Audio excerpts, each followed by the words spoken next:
Hello and welcome to Self. My name is Courtney Brain. I'm the founder of this platform. Previously, you heard me say that this is a 501c3 nonprofit organization, and it's not anymore. I dissolved it effective. Well, I started the process before the new year. I had a meeting with my board members on December 30th, and just to be honest, y'all, I bit off a lot more than I could chew in relation to running an already existing nonprofit that I actually thought was more stable than it was. But looking at the numbers, it was actually taking off. 2024 was the best year for something positive for positive people. We were able to bring in $105,000, breaking six figures. I was able to pay myself like 41,000 of that. So that's the most money I'd have made since I had a no, I made more off of this than I did working a full-time job.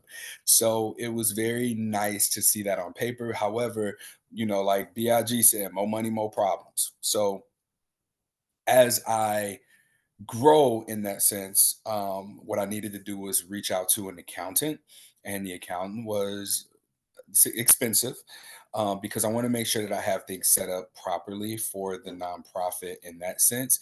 And I started thinking, like, am I going to have to do this again for self? And if something positive is taking off the way that it is, perhaps I'm going to need to give more of my attention to that. So, can I really build and create something entirely new from scratch and do so in a way that I have to like check in with board members and make sure to remain on top of the same things that I have to be on top of with something positive and having separate entities and doing everything that I do and have done for something positive for self?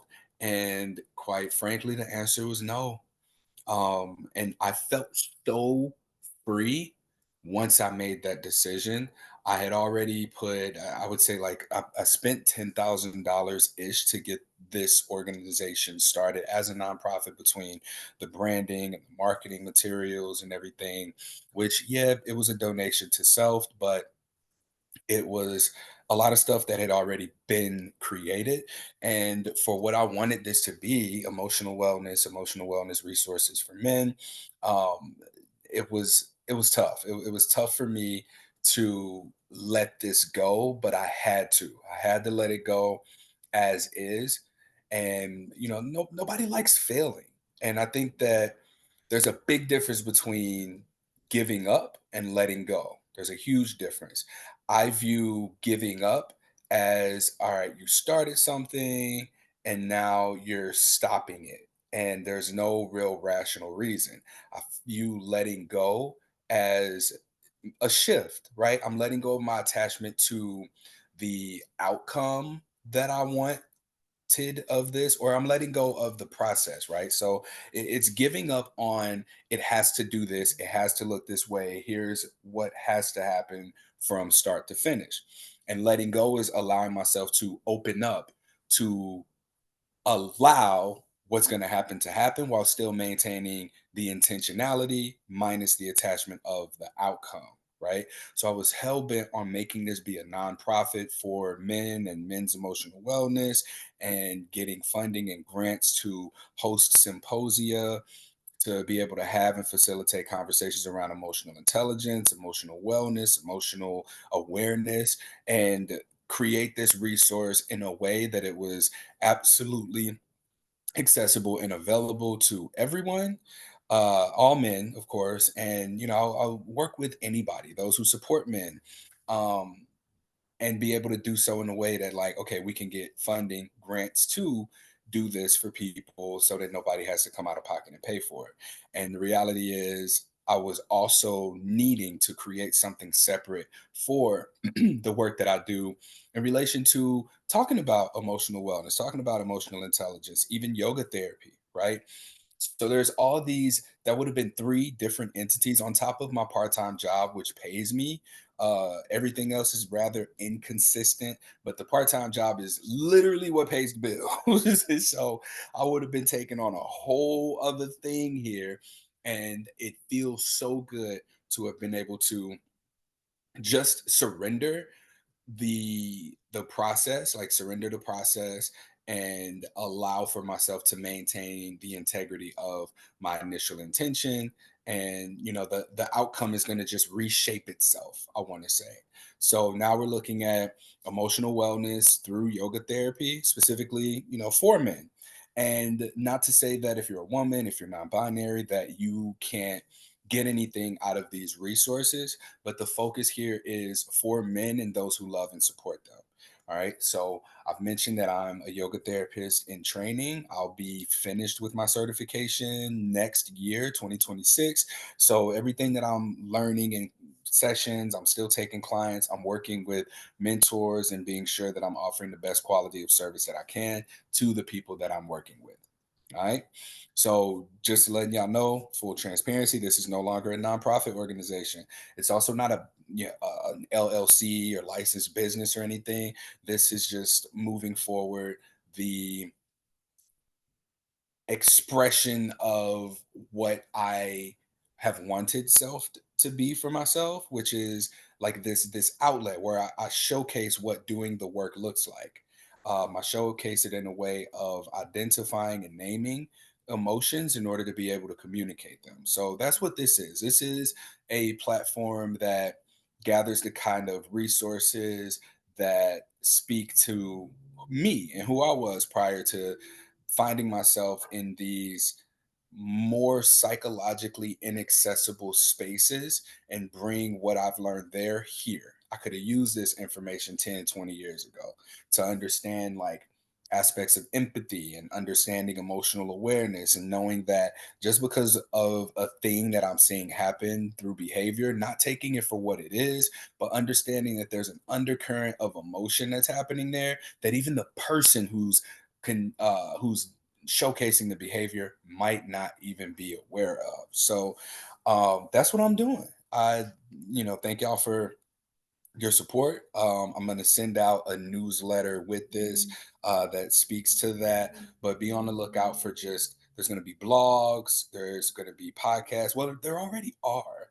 So I don't need to really say what there's going to be, but something interesting happened. So we talk about divine timing, the timing of this shift, and me consulting with a friend of mine, Corey, who who he's been helping me with SEO. And so I've been working with him to get my websites to show up and rank when people are searching for the services provided. So I've done some of the assignments that he's given me, rebranding, changing the copy on the web pages of self. And I've gone through and made it more about emotional wellness through yoga therapy. And so this started now 3 days ago. And yesterday, I had somebody reach out to me through the website. They searched for like emotional intelligence near me and they found self. So we had a call, we had a conversation, and it's a nonprofit organization that works with people who have intellectual developmental disabilities. And what this is the acronym is IDD. So it's people who might be, uh, I would say, like, I don't want to use any buzz phrases like on the spectrum, but intellectual developmental disabilities. And there's really just like a social awkwardness that she was describing to me, especially as men, that they are looking for a man to facilitate some kind of support group to help these men with dating, relationships, and just their social awkwardness, I would say. And she explained to me some of the situations. I don't have to go into everybody's personal details, but I never saw myself doing a thing like this. And I want to shout out my girlfriend Dakota for that day. We were in the shower and she was like, "Why don't you work with more men?" Right? Like the way that I heard that was more of a jealous tone of me primarily working with women, just because that's been the nature of the work that I do and this is where all the opportunities have been. But to have taken her advice and start taking self more seriously, and I put my pedal to the gas and I went as hard as I could. And I think that might have been contributing to a little bit of burnout. And then recognizing what my capacity is for what I take on, projects I do, and then seeing that just because I can doesn't mean I have to, really gave me permission to dial back in a way that how I let go allowed for this opportunity to present itself. Now, I don't know what's going to happen out of it. I don't want to attach myself to any outcomes, but we had a great discussion of what working together might look like, could look like, and I'm excited. It's something that I hadn't done before, and the stars always align because I did take a training in relation to sexuality education for working with people with intellectual and developmental disabilities. So there's some familiarity that I have there. And this happens to be an organization in New Jersey. I'm living in New Jersey. So, yeah, this is really, really divine timing, to say the least. So, I'm looking forward to being able to support these men and also being able to do the things that I want to do and talk about what I want to talk about without having to adhere to uh, a mission statement, right? So emotional wellness in itself is it's specific yet vague enough to where I can go from talking about what we've learned through anime in regards to emotional intelligence. I can talk to men about their experience as being single and dating or people in relationships, however they orient in relationships and being in a marriage. I can have these relationship conversations. I can talk about mental health. I can talk about sexuality and sexual health. I can talk about whatever I want. It's my podcast. And now, like, I'm kind of feeling myself because I can do that.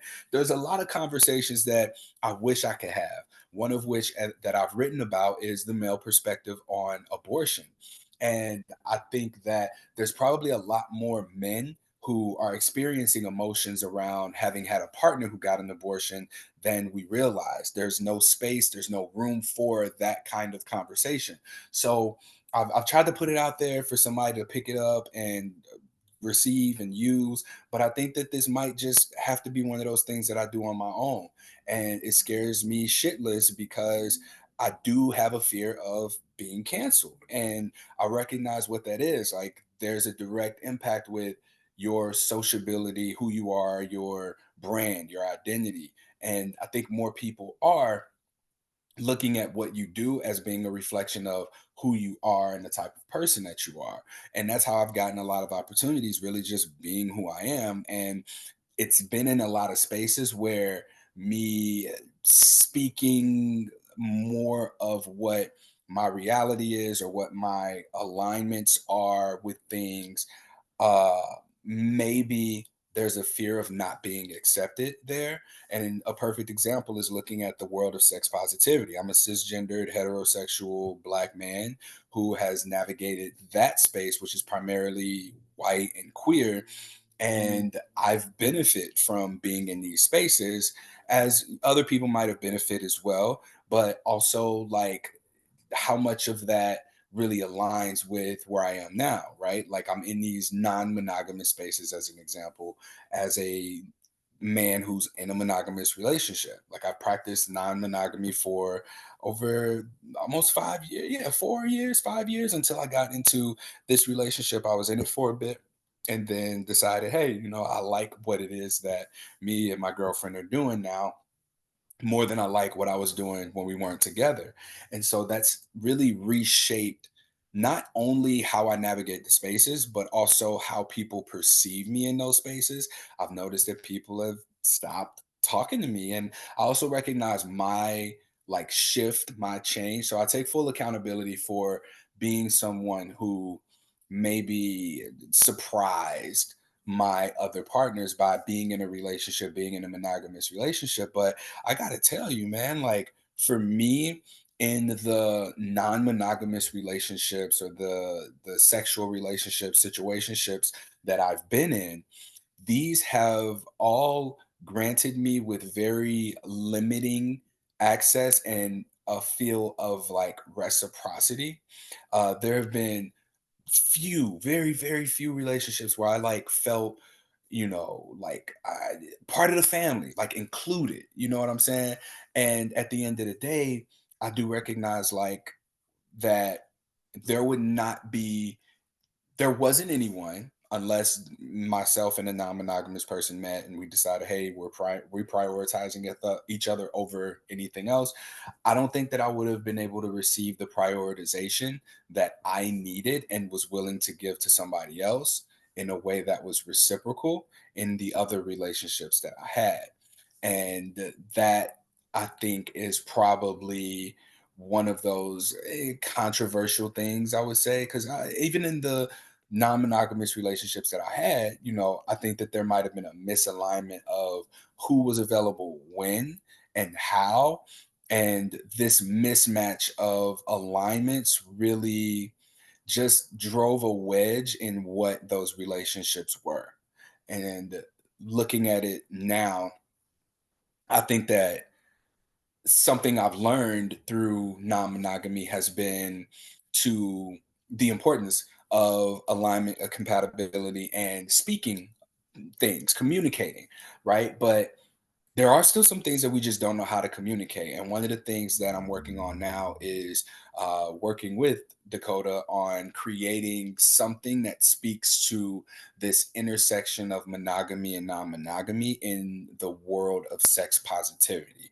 So I won't like go too much into that. I thought it was just important for me to give my background in these spaces, in this space, prior to just like going into more detail about what she and I are talking about. But we're working together on creating that and putting it out into the world. But this is just a part of the journey that I've been on. And I call it a journey, but it's been a lot of stuff that has happened over the last, especially 6 months for me, that has shaped the way that I'm moving forward with self. I had the Black Men's Emotional Wellness Symposium where some of that was conversation about sexuality, but I don't think that that was really like me and me sharing any of my vulnerabilities or any of my situations. It was I do a good job of making things about other people. And something that I've worked on in therapy, or that my therapist brought up to me, was I don't think you're really being vulnerable. And that rubbed me the wrong way because for so long I've talked about a vulnerable thing, which is herpes. But even then, I'm asking other people about their experiences with herpes. What's vulnerable is coming here and being able to talk about how I am in my relationship, being able to talk about where I've failed, being able to speak about, my own shortcomings and how navigating sex and sexual relationships has changed for me and what it did for me, what I was getting out of it. These are all very important things for me to talk about in order to display vulnerability in a way that I think that everybody should be able to, but especially as men and especially as Black men, to be able to, even if we don't feel compelled to communicate it with somebody else, be able to know for ourselves so that we can identify it. And if we choose to communicate it, we can. Vulnerability is a very powerful tool. And when we look at vulnerability, a lot of times we can be vulnerable without emotional awareness and intelligence. Um, but when we are able to utilize emotional intelligence, emotional awareness, then that vulnerability we can be more, a little bit more prepared with it and aware of the time and place for it, because we can often blindside people with it. And this is something that I don't think gets talked about. People say, oh, be vulnerable, you just need to be more vulnerable. Okay, when? Okay, how? Like, what's too much? What do I share? Someone's experience with childhood sexual assault may be vulnerable, but someone else is sharing that they are experiencing the loss of a grandparent may be different than the vulnerability of someone who has kids and is ashamed of never seeing them, right? So we've got three scenarios there where any of them can be too much for the recipient of that vulnerability. And I believe we live in a world where people are really hungry for that. In 2025, 5 years after the global pandemic, the world being shut down, everything being online, we are in a place where people are starving for more of that in person, genuine connection, vulnerability, emotional connection.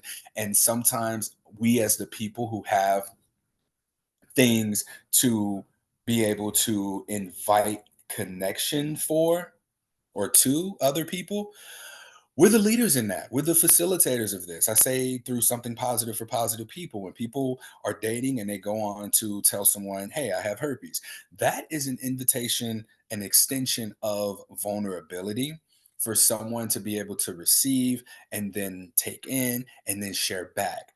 In a time where a lot of online dating is happening and people are really looking for the next best thing, you have to be a little bit emotionally cut off, which makes you inherently emotionally unavailable so that you can endure the ghosting, the gaslighting, all of the things that come from just dating and not fully being invested in any one person at a time and going deep. So if we want more of this expansiveness, it doesn't really mean anything without the quality of depth that having and being in situations where we can be vulnerable with and have depth connection with others.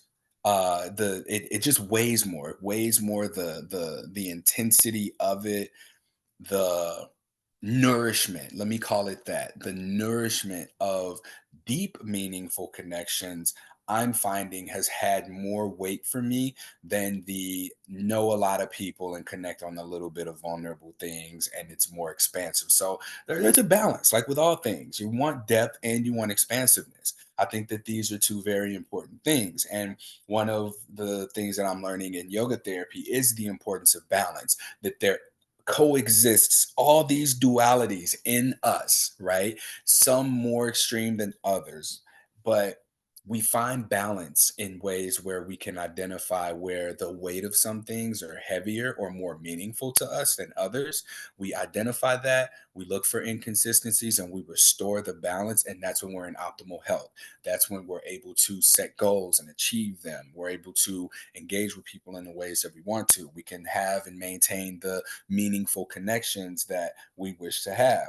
There is a lot, there's a lot that we can make happen, especially through emotional wellness through yoga therapy. So, I guess like what this is, I did what I call my 8 Mile episode talking about myself. Um, but I don't know that it's really been an introduction of myself. I think that I just did a good job of breaking down what changed with self, which I don't even think it was there long enough for me to really announce this on a podcast episode. But I do want to draw in guests. I want to have more of these regular conversations with regular people. I think that general society, when we see podcasts and we hear people talk, or they're talking about their accomplishments way after they've happened or they're happening. What about the person who, might be starting the business, who takes a little bit of time to talk about, yeah, I'm in this. It sucks. It's hard. It hurts. And if I had to give myself words of encouragement when I did make it to the other side of this, I would say this. And so then when they look back and they go, damn, you know what? I called that shit. Like I did that. I named that. And also, this space to me has been, especially throughout the pandemic, as I was recording podcast episodes and identifying and processing my own emotions, what was happening for me was some healing.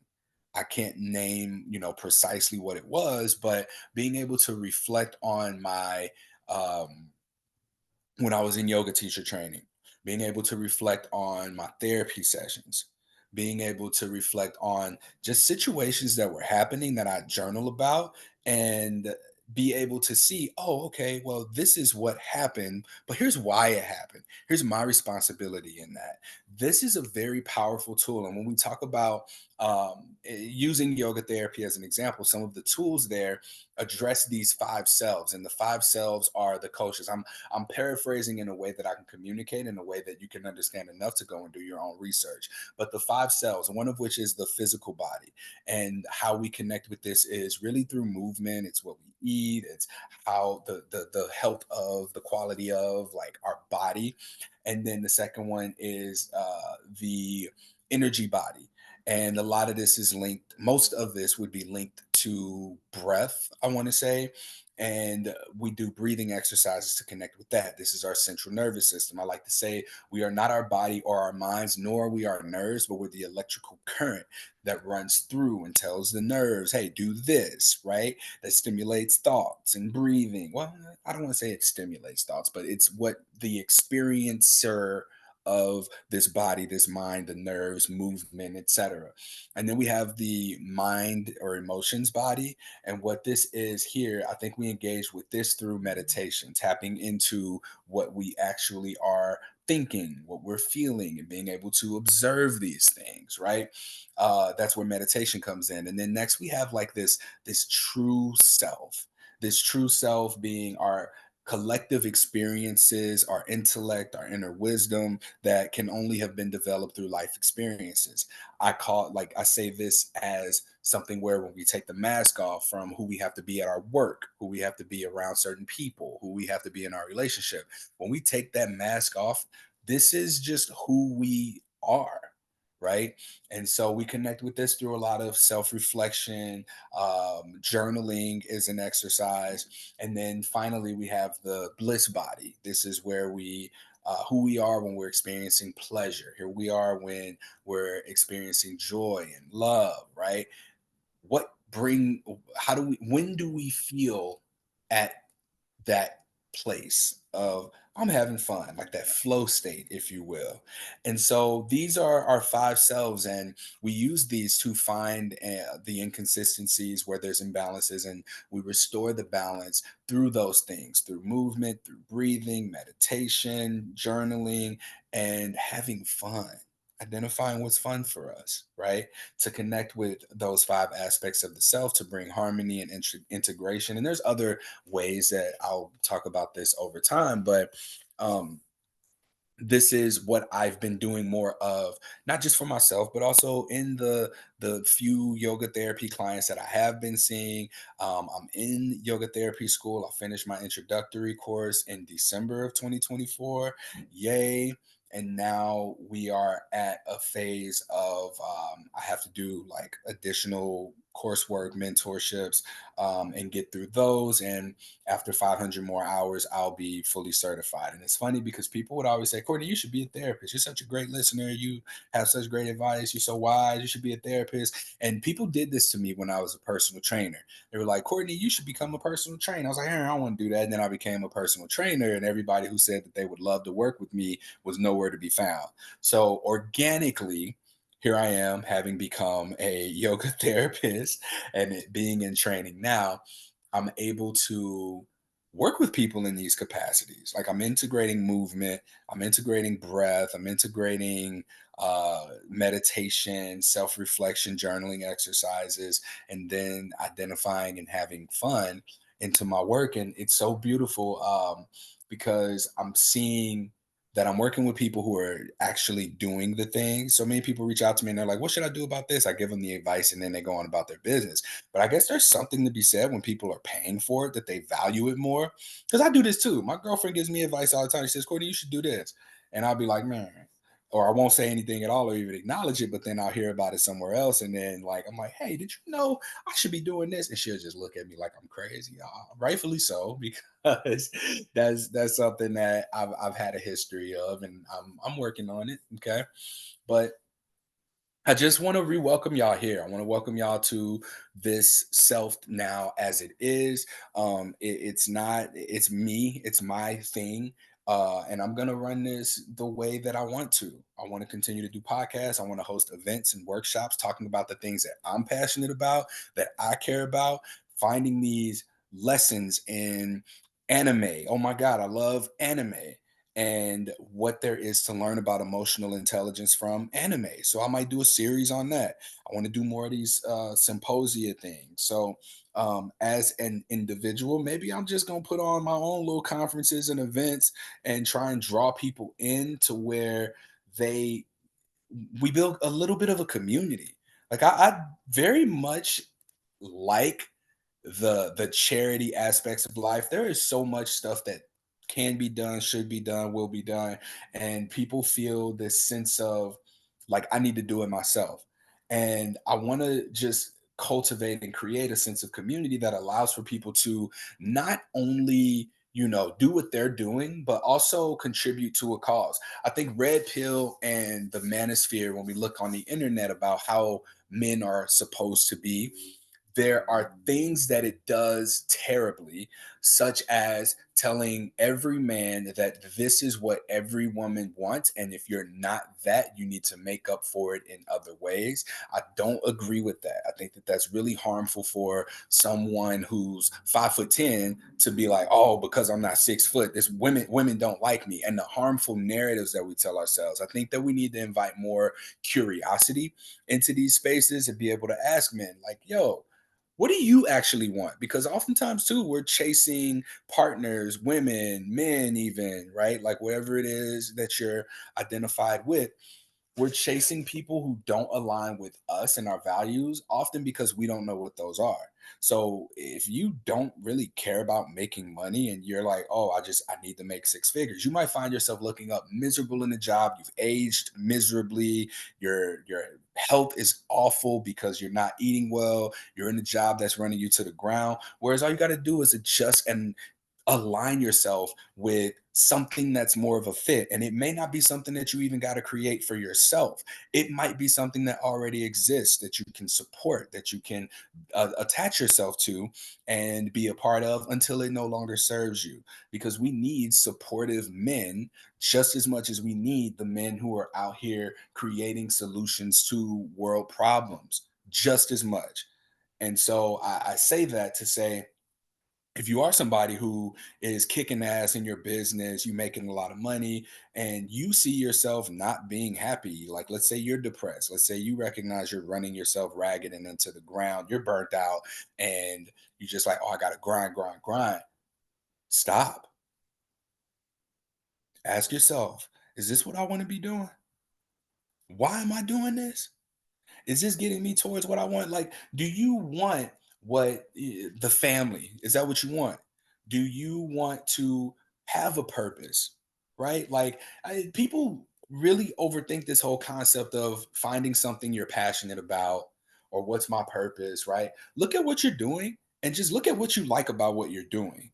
And if you are willing to put the time and the brain power into just that, it will be very easy for you to find a thing that makes you feel good. If you're the kind of person who does really, really well in sales and people are telling you find your purpose and you feel like, damn, but I'm doing really well in sales. I guess I need to be doing something else, right? What if you apply what you learned in sales and what you like about it to something that you care about? What if you apply it to building your family? What if you apply that to supporting someone who creates these awesome things that are going to just make getting water a little bit easier? What if you use the resources you have? Let's say you inherited a lot of money. Let's say $100 million. I don't know about y'all, but I don't think I can spend $100 million in my lifetime. So I would love to be able to, if I had that, be able to support the things that I care about. I care about anime. I care about herpes education advocacy. I care about kids. I care about young men, student athletes. I care about podcasting. I care about expressions of creativity. I care about leadership.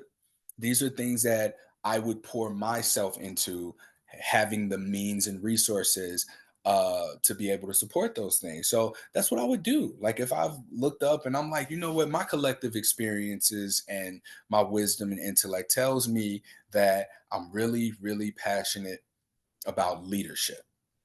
So I want to find ways to support that cause, right?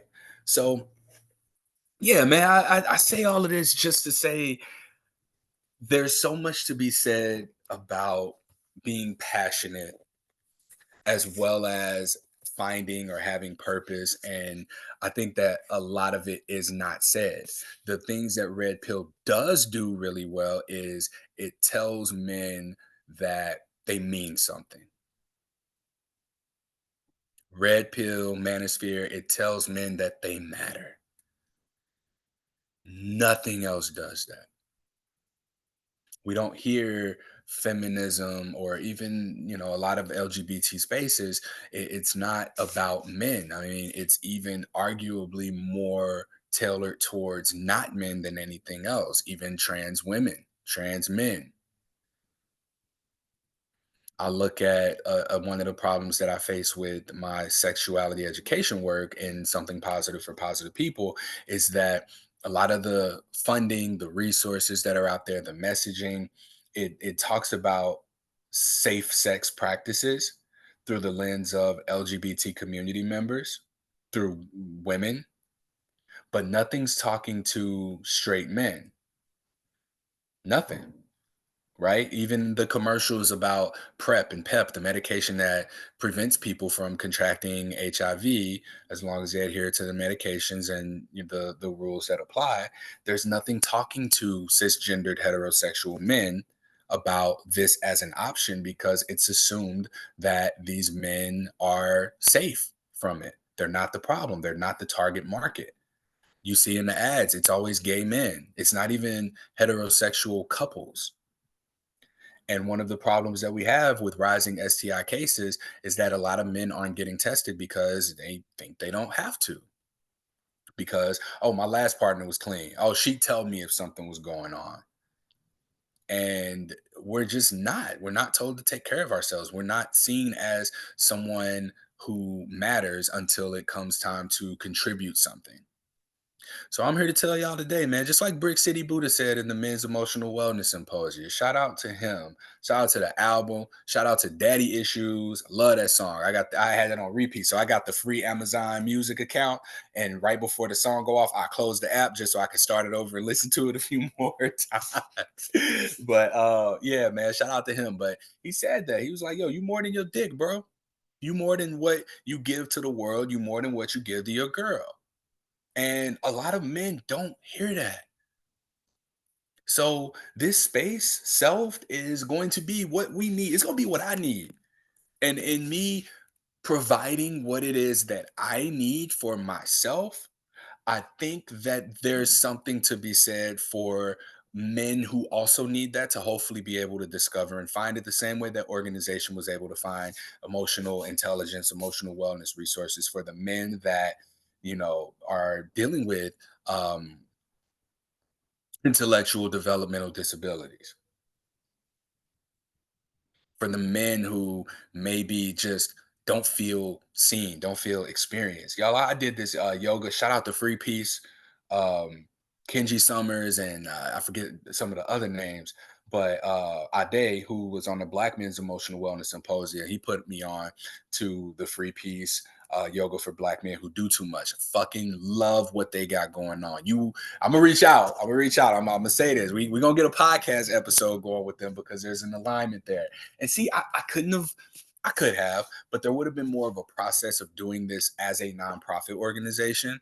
There would have been the pressure of me putting myself in these boundaries of how to do things. And right now, like I'm thinking, as soon as I get done with this, I'm gonna send my man a message on Instagram and just ask if he wants to be a guest on the podcast, introduce myself, tell him what I'm about.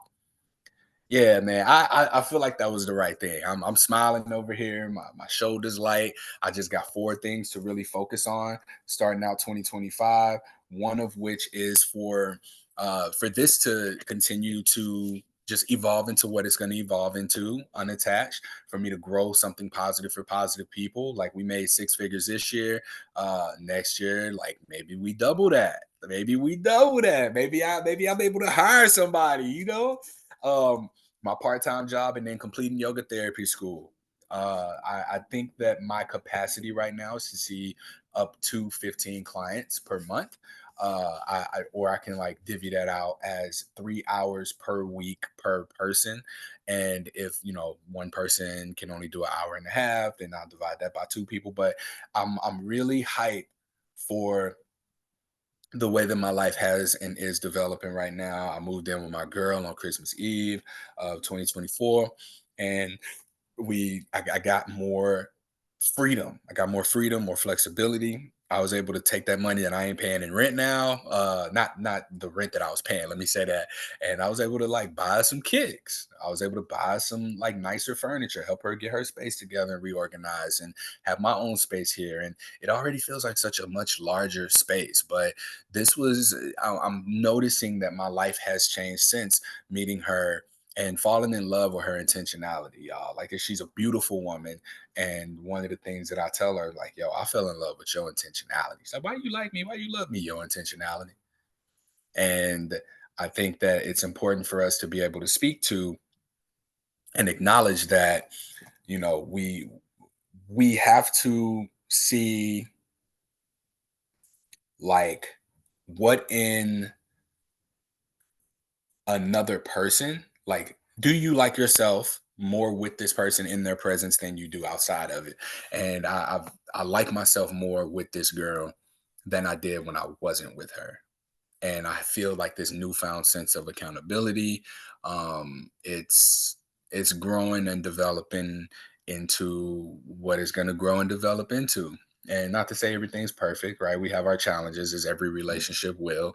But being able to talk and communicate about things, especially the hard things, I think is really what creates growth opportunities and growth points between people. And we don't have examples of that. I think we live in a culture where people are so quick to walk away that nobody wants to recognize that part of what develops that depth and groundedness in any relationship is how you navigate conflict.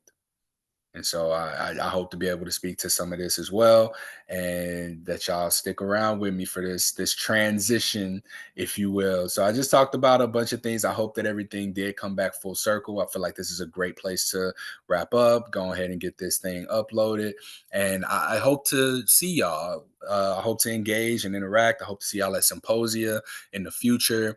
I want to shout out Black Men's Wellness again for supporting self as a nonprofit, for supporting our Black Men's Emotional Wellness Symposium and the Men's Emotional Wellness Symposium. I want to shout out the Therapy Fund Foundation for being a supportive partner to us as well. And yeah, I'm really looking forward to what's to come in the future, y'all. So keep rocking with me. I hope that y'all will subscribe to the newsletter so you can be up to date on upcoming events, workshops, and things. And one of the things that I want to be transparent about, and I'm going to go ahead and say this now, is charging for things, charging for my services. The podcast is free. There's free resources on the website. But if we talking about coming to these workshops and events, I want y'all to know that we got to pay for these. I had too many twice now in both symposia where me being cheap has gotten us infiltrated and somebody just blasted gay porn onto my Zoom room with these participants, and that's not cool. So a paywall is going to help us leave out that kind of behavior. I'll keep it at an accessible rate for people to be able to attend and get the information. And yeah, I just want to encourage more community. If people want to work with me, I got these peer support calls. If you want, you can hit me up for those 30 minutes of just, if you need to vent, if you need some advice, if you just need, to just breathe, if you need stillness, like, we could set aside time for that. But also, again, I'm a yoga therapist in training, offering services under the guidance of my mentors. As I complete my training program, Catch Me While the Price Low, go to the website, check that out, getselfed.org/yoga therapy. All right. Appreciate y'all for taking the time, and I'll catch y'all on the next one.